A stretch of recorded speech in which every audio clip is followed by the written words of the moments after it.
Ils font partie de cette armée en marche pour nettoyer la planète et elle commence par ce cours d'eau. Équipé d'une paire de gants, un sac poubelle et une pince à déchets, c'est parti. Une cinquantaine d'élèves du collège Paul Jean-Louis sont sur le pont.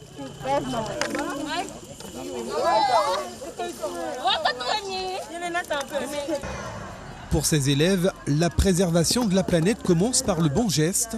Issus de ce quartier pour la plupart d'entre eux, ce cours d'eau était un lieu de vie. Le pont des Vampires porte le nom de leur quartier. Aujourd'hui, on ne trouve pas que des poissons dans la crique, mais un triste constat. Il faut préserver cet environnement, la faune et la flore, pour que les plus jeunes, nos frères et sœurs, puissent à nouveau la protéger. Voir une crique comme ça, vraiment, ça me fait un peu du mal parce que les criques, c'est en fait de l'eau qu'on récupère pour se laver.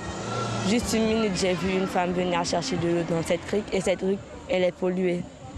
Et je ne sais pas, c'est comme si je me mets à la place de cette personne. Je viens et je prends de l'eau dans cette crique, que tous les voitures passent et j'ai quelque chose, une bouteille, un verre cassé, de la nourriture, tout ça. Et vraiment, c'est pas quelque chose de cool.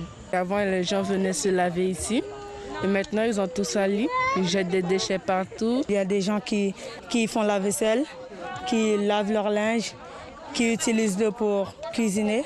Maintenant, ils ne peuvent plus parce qu'il y a trop de déchets dans l'eau. Préparer l'avenir, c'est bien tout l'enjeu de cette journée mondiale de nettoyage.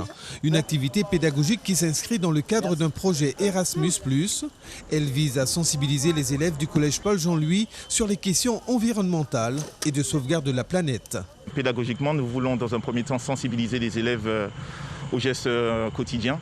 Ne pas jeter les déchets dans la nature, sur la rue. Privilégier les poubelles, les centres de recyclage. Et dans un deuxième temps, les élèves qui ont participé à ces activités seront sûrement les futurs éco-délégués du collège Paul Jean-Louis. Donc ils vont représenter le collège à travers l'Académie de la Guyane et voire même à l'international sur cette question de la préservation de la nature. L'action de sensibilisation s'est poursuivie sur les berges du Maroni, cette fois-ci au quartier de la Charbonnière. Une matinée qui aura permis la collecte de 85 sacs de déchets. Une action de plus pour le respect de l'environnement.